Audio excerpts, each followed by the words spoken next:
So I briefly mentioned Washington's farewell address and its impact in our previous presentation on the development of the very first political parties.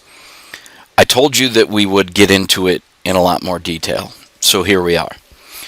So Washington's farewell address actually kind of sets the tone for the next handful of years of American history. And he knows that the United States, historically speaking, as he's issuing this farewell address, which actually back then it was a written document published in the paper. It was not a spoken address the way we think of it today. But anyway, he knows that it's a young nation. It's really in its infancy in the grand scheme of history, and he's not entirely confident leaving the presidency in the hands of John Adams, who's a very politically motivated and sometimes emotional man. And so Adams, therefore, left Washington feeling that there might be a lot of divisiveness under his presidency. Obviously a good prediction given what ended up happening with the Revolution of 1800. And Washington, therefore, suggests that the nation should avoid forming political parties, even though we know they did. And despite his advice, they had already formed before he had left office. We've already talked quite a bit about this. What's perhaps the even greater, more important impact of Washington's farewell address? That has more to do with his Proclamation of Neutrality. This is what led me to mention his farewell address in our previous presentation, because even during his presidency, he declared neutrality. He would not aid the French during the French Revolution. They were quite upset with this because they had aided the United States during our revolution, and his reasoning for remaining neutral was due to two main things. Number one, militarily speaking, the U.S. could not defend itself in another war so soon after the American Revolution. Number two, the U.S. needed to seek diplomatic and economic trade relations with foreign countries. This is almost the even more important part, not only to avoid war because we weren't sure we could win, but we don't want to make any enemies. We actually want to make lots and lots of friends because we're going to need the kind of economic trade relations necessary to grow and prosper as a country. So this tradition sticks. His valued advice is utilized from his exit from office right through 1945, the end of World War II. Any U.S. involvement in world affairs at that point was due to a provocation of some kind. And after 1945, after World War II, the United States became much more involved in global affairs, and many people, many historians, point to this as a mistake. But nonetheless, we follow this Washingtonian neutrality right through 1945. And we join the UN and NATO at that point. That's how we become much more involved in world affairs. So early on, how do we maintain neutrality despite conflict? There are more than 100 sailors being held as slaves between 1785 and 1796, which really paralyzed American trade on the Mediterranean Sea. If you think of the Mediterranean, it is the ocean that is in between Europe and Africa. So the U.S. was paying large ransoms to these pirates. After Adams left office, Jefferson refused stronger demands, and the Turkish governor of Tripoli declared war on the United States. So the Barbary Wars was a series of naval conflicts between 1801 and 1804, and an American squadron finally won a victory at Tripoli Harbor. And actually, the Marine Corps hymn, which includes in its lyrics "To the Shores of Tripoli," is in reference to these Barbary War conflicts. So Jefferson, despite the fact that he did fight the Barbary Wars, only did so after the Turkish governor of Tripoli declared war on the United States. Likewise, in an attempt to not end up in a war, Jefferson issued the Embargo Act during his presidency. He was dealing with some of the same issues Adams had dealt with, kidnapped sailors, things like the XYZ affair, And Jefferson is tired of it, so he actually decides to pass the Embargo Act, supported by his Democratic Republican allies in Congress, and forbidded all commerce with Europe. You can imagine that's a big decision, especially since we just mentioned part of Washington's issuing of the neutrality pledge was to encourage economic trade around the world.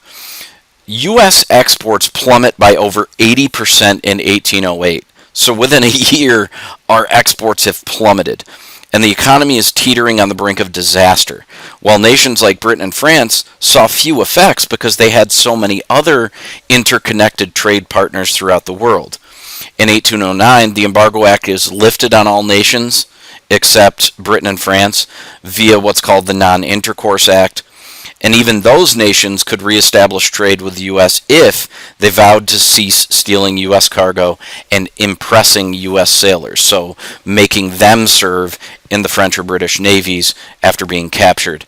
We will come back to this momentarily, but the Embargo Act was an epic failure. It was Jefferson's attempt at dealing with issues with European nations, particularly Britain and France, without going to war. He really wanted to honor that neutrality pledge, so he wanted to handle things economically, but it blew up in his face. So why did the War of 1812 happen? Well, I told you I would return to the impressment issue. So U.S. sailors were impressed by nations like Britain and France. It got even worse with Britain by the outbreak of war in the War of 1812. And so this is a persistent problem Jefferson is continuing to deal with. It gets passed on to his successor, James Madison. And the next complaint is that settlers in the West, at this time between the Appalachian Mountains and Mississippi River, is considered the West. It's still rather sparsely populated. Complained of Native American attacks, mostly by a leader named Tecumseh and his followers. And the major complaint is the British are the ones supplying these tribes with their weapons. And lastly, there are war hawks in Congress that believe by striking up another war with Britain could give the U.S. the opportunity to acquire all of British Canada. So there's like some expansionist motivations here too. So war is officially declared in 1812. You can see this painting here of Andrew Jackson, who becomes famous at the Battle of New Orleans, which kind of brings an official end to the War of 1812 and makes a name for himself, later becomes president. So we'll come back to him later in the course. But the War of 1812 was only brought to a conclusion after that resounding victory of the United States at the Battle of New Orleans. So the war, although seemingly victorious for the United States after Jackson's success at New Orleans, it's really a draw. Neither side gained any territory, neither side gained any money, and there's mixed reactions to this within the United States. On one hand, you have nationalism. People are all fired up that we just defeated the British in a war. So nationalism is one piece to this. They took pride in defeating the British again. And Andrew Jackson, as I said, becomes a national hero. He's eventually elected president. Francis Scott Key writes the Star-Spangled Banner. It's eventually adopted as the national anthem.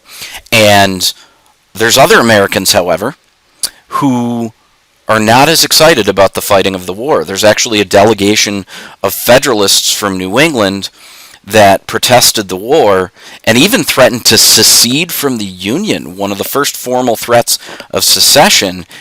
During the war, they met in the wintertime of 1814 to 15 at the Hartford Convention to actually discuss the possibility of secession. Naturally, when the war is actually won, the Federalists are not super popular because they were the ones bad-mouthing the war effort when the United States actually turned out to win. So this leads to the actual official end of the Federalist Party. They were already super unpopular from the Alien and Sedition Acts, if you remember.